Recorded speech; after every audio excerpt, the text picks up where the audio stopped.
Hello friends, this is Surendra Baiti. Welcome to Aryabhatta classes. दोस्तों, आपने अगर मेरे चैनल को सब्सक्राइब नहीं किया है तो सबसे पहले उसे सब्सक्राइब कीजिए और बेल आइकन को दबाना नहीं भूले। बेल आइकन जरूर दबाएं जिससे कि आपको मेरे वीडियो निरंतर मिलते रहें। आओ दोस्तों, अब हम आगे बढ़ते हैं। हम पढ़ रहे थे type of sets. Type of sets, समुच्चय के प्रकार। समुच्चय के प्रकार पढ़ रहे थे। समुच्चय के प्रकार में हम सबसे पहला पढ़ रहे थे definite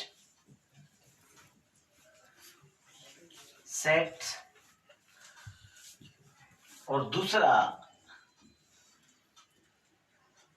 infinite indefinite, not infinite, indefinite sets. दोस्तों, समुच्चय का ये जो प्रकार होता है ये होता है नंबर ऑफ एलिमेंट्स के आधार पे। डेफिनाइट मतलब परिमित समुच्चय, हिंदी में से कहते हैं परिमित समुच्चय, यानी a set which has definite number of element. Definite numbers of element, ये डेफिनाइट सेट कहलाता है। डेफिनाइट सेट जो होता है उसका हम एग्जांपल ले सकते हैं। जैसे मान लीजिए हम ये बात कहते हैं कि ए एक सेट है और उसके अंदर अगर हमारे पास में आता है x such that x less than 3, x belongs to natural number, तो इसका मतलब हुआ कि इस समुच्चय के अंदर हमारे पास केवल ये दो एलिमेंट हैं, 1 और 2।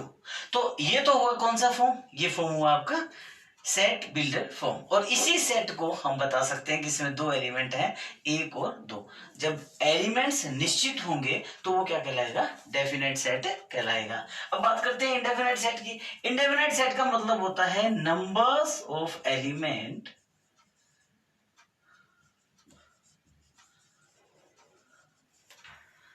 number of elements are not definite, अर्थात अवयवों की संख्या जो है वो निश्चित नहीं होती है। अब जब अवयवों की संख्या निश्चित नहीं तो कितने भी हो सकते हैं। जैसे नेचुरल नंबर का सेट हम बनाते हैं तो 1 2 3 4, और ये मान लीजिए हमारे पास इनफाइनाइट नंबर है, ठीक है ना। अगर हम क्या बनाते हैं, होल नंबर का सेट बनाते हैं तो भी ये हमारा क्या है? इंडेफिनाइट सेट है। हम इस तरह से बनाते हैं। अगर हम इंटीजर का सेट बनाते हैं जिसे हम जेड से भी रिप्रेजेंट करते हैं, जेड और आई, तो ये हमारा क्या बनता है? यहां से -3 -2 -1 0 1 2 3 और ये आगे इनफाइनाइट टर्म तक। इस प्रकार से हमारे पास ये सेट्स होते हैं। रियल नंबर का सेट भी इसी में आता है। तो ये हुआ नंबर ऑफ एलिमेंट के बेसिस पे हमारे पास दो तरह के सेट होते हैं, एक डेफिनाइट और एक इनडेफिनाइट। अब हम लेते हैं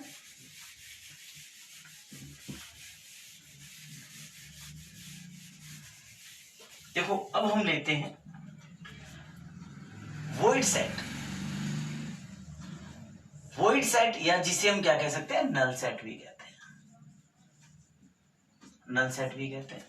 वॉइड सेट या नल सेट का मतलब क्या हुआ? इसका मतलब है एक ऐसा समुच्चय जिसमें नंबर ऑफ एलिमेंट जो है वो क्या होते हैं? 0, अर्थात कोई भी एलिमेंट विद्यमान नहीं होता। यानी इसका एक नाम हम ये भी कह सकते हैं, क्योंकि हम अपनी भाषा में एम्प्टी मतलब खाली मानते हैं, तो इसे हम क्या कह सकते हैं? एम्प्टी सेट भी कह सकते हैं। तो void set, null set, empty set, ये सभी जो है वो रिक्त समुच्चय के ही दूसरे नाम है। रिक्त समुच्चय यानी जिस समुच्चय में कोई भी अवयव विद्यमान नहीं है। रिक्त समुच्चय को हम किसके द्वारा दर्शाते हैं? या तो केवल ब्रेसेस के द्वारा, या फिर रिक्त समुच्चय को दर्शाया जाता है किसके द्वारा?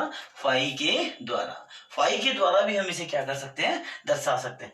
रिक्त समुच्चय मतलब जिसमें कोई अवयव विद्यमान नहीं है। फॉर एग्जाम्पल हम सिंपली ले लेते हैं, जैसे मान लीजिए, मानो मैंने एक समुच्चय लिखा ए। रिक्त का मतलब जो खाली है, जो कुछ हो ही नहीं सकता। जितनी मैथमेटिक्स हम जानते हैं उस गणित के अनुसार जो नहीं हो सकता वैसा कोई भी स्टेटमेंट अगर हम लिख देंगे तो वो समुच्चय क्या हो गया?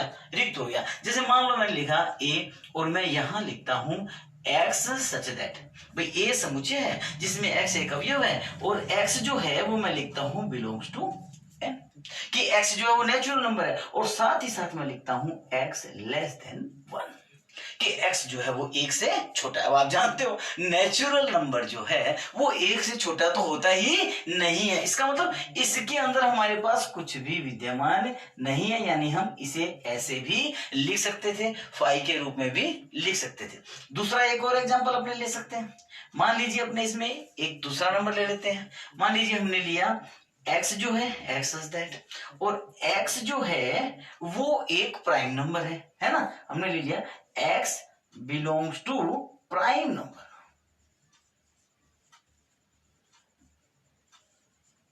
ठीक है, और दूसरा अगली बात हमने इसमें लिख ली x लेस देन 2। अब आप जानते हो कि फर्स्ट प्राइम नंबर इज 2, पहला प्राइम नंबर जो होता है वो क्या होता है 2 होता है। अब 2 से छोटा कोई प्राइम नंबर होता ही नहीं, इसका मतलब ये सेट क्या हो गया, खाली हो गया, यानी हम इसे क्या लिख सकते हैं, फाइव और एम्प्टी सेट लिख सकते हैं। तो ये हमारे पास क्या आ गया, एम्प्टी सेट। यानी दोस्तों एम्प्टी सेट का एग्जांपल जब भी हमारे सामने होगा तो हमें ऐसा एग्जांपल अगर खुद देना है तो ऐसा एग्जांपल देना है कि उस सेट के अंदर कुछ भी इंक्लूड नहीं हो, कोई भी अवयव ऐसा बनता ही ना हो मैथमेटिकली जिससे कि वो सेट बनाया जा सके।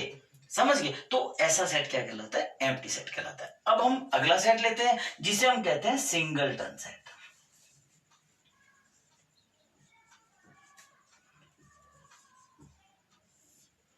सिंगलटन सेट जो होता है,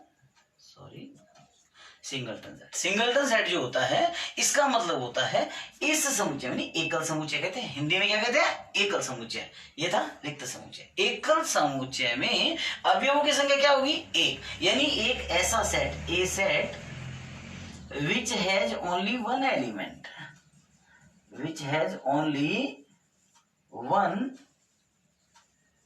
एलिमेंट, एक ऐसा समुच्चय जिसमें केवल और केवल क्या हो, एक ही अवयव विद्यमान हो। अब एक अवयव विद्यमान होने के लिए बहुत ही सिंपल सी बात है कि हम एक सेट ऐसे लिख सकते हैं ए, और हम इसमें क्या लिख दें, 1 लिख दें, या फिर एक सेट हम ऐसे लिख सकते हैं ए, इसके अंदर हम 5 लिख दें। देखिए दोस्तों यहां मैंने इसमें 5 लिखा है, तो 5 अगर ब्रेसेस के अंदर लिखा है तो ये अवयव है, अगर 5 अकेला लिखा है तो वो रिक्त समुच्चय को क्या करता है, दर्शाता है। That is difference between these to.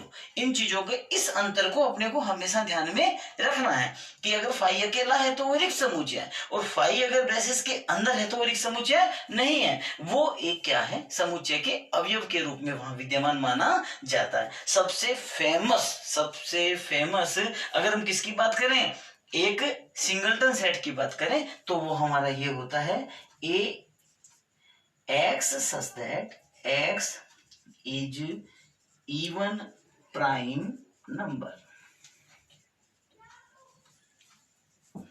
x जो है वो एक इवन प्राइम नंबर है, और इवन प्राइम नंबर यानी इसका मतलब हुआ एक सम अभाज्य संख्या। सम अभाज्य संख्या कौन सी होती है, हम अच्छी तरह से जानते हैं, इसको हम इस प्रकार से भी लिख सकते थे, क्योंकि सम अभाज्य संख्या केवल और केवल क्या होती है, 2 ही होती है, इसके अलावा नहीं होती है। तो इस प्रकार से हमने क्या पढ़ लिया, सिंगलटन सेट पढ़ लिया। अब हम अगले सेट की बात करते हैं। टाइप ऑफ सेट में अभी हम इक्वल सेट और अनइक्वल सेट की बात करेंगे। अब आता है इक्वल सेट। इक्वल सेट मतलब होता है तुल्य समुच्चय, यानी समान समुच्चय। देखो ध्यान से समझना, अब ये 2 बातें, मैंने पहला शब्द बोला तुल्य समुच्चय, तुल्य समुच्चय इक्वल सेट नहीं होता, समझना है। इक्वल सेट का मतलब होता है समान समुच्चय, और इक्विवेलेंट सेट अगर होता है तो उसका मतलब होता है तुल्य समुच्चय। What is the difference between two, इन दोनों में क्या अंतर है। तो इक्वल सेट का मतलब है, अब चूंकि आप इक्वल कर रहे हो, जब हम किसी चीज को इक्वल करते हैं तो हमारे पास 2 चीजें होना जरूरी है, क्योंकि हम यहाँ क्या कर रहे हैं, तुलना कर रहे हैं। अब हम जब तुलना कर रहे हैं तो उस स्थिति में हमें इस चीज को समझना जरूरी है कि यहाँ पे सेट क्या होंगे, 2 होंगे। तो हमने क्या कर दिया, ए व बी, यानी A and B 2 sets, A and B are 2 sets, are 2 sets. ठीक है ना, दे आर इक्वल, यानी मैं लिखूंगा ए बराबर बी। कब लिखूंगा? ए बराबर बी जब लिखूंगा तो मैं लिखूंगा सेट ए में जो मेरे पास अवयव है, मान लो मेरे पास ये अवयव है, तो मेरे पास सेट बी में भी यही अवयव होंगे। यानी कहने का मतलब क्या हुआ, नंबर ऑफ एलिमेंट भी समान है।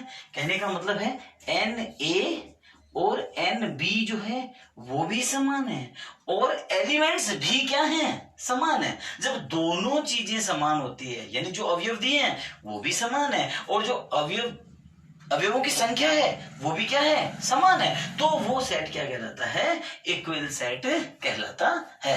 ठीक है, इसका मतलब क्या हुआ, इक्वल सेट जो होते हैं इनके अंदर निश्चित रूप से अवयवों की संख्या तय होती है। यानी इक्वल सेट जो है, एक मैं नोट डाल देता हूं यहाँ पे, इक्वल सेट जो है उसका डेफिनेट सेट होना जरूरी है। तो मैं यहां लिख देता हूं, equal set must be a definite set.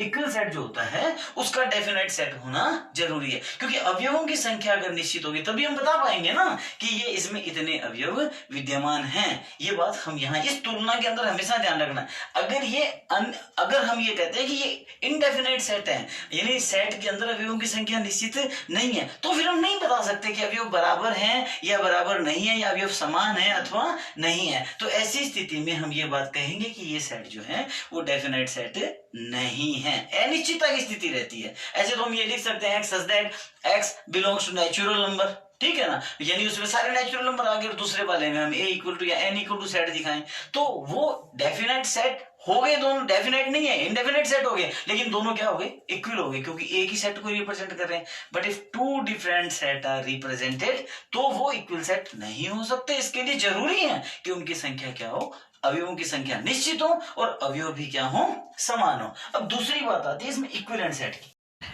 बात करते हैं इक्विवेलेंट सेट की। इक्विवेलेंट सेट जो होता है उसके अंदर अवयवों की संख्या जो होती है दोनों सेट में समान होती है, लेकिन अवयव समान होना जरूरी नहीं होता।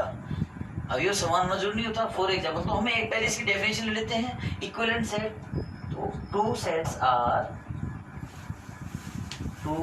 are such that they have numbers of element equal but not same।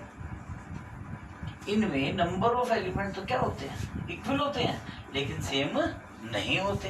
For example, जैसे मान लो ए के सेट ले लिया, इसके एलिमेंट है मान लो ए E R E O you, और एक सेट ले लिया बी, इसके एलिमेंट है 1 2 3 4 5। अब एक्चुअल क्या है, एक्चुअली सिचुएशन इसकी है कि एन ए जो है वो तो है 5 और यहाँ एन बी भी कितना है 5, दोनों में 5 एलिमेंट है, लेकिन एलिमेंट्स आर नॉट सेम।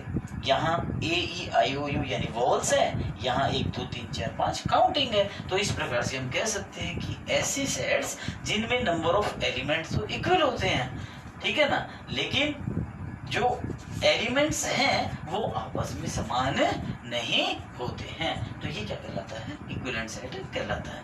तो दोस्तों, उम्मीद करता हूँ आपको मेरा वीडियो पसंद आया होगा। अगर आपको वीडियो पसंद आया है तो आप इसे लाइक कीजिए, शेयर कीजिए, सब्सक्राइब कीजिए और बेल आइकन को दबाना बिल्कुल भी नहीं भूलें। आप फॉलो करना भी बिल्कुल नहीं भूलें। अपने दोस्तों से भी कहें ताकि उनको भी मैथमेटिक्स से रिलेटेड आर्यभट्ट क्लासेस की वीडियोस लगातार मिलते रहें।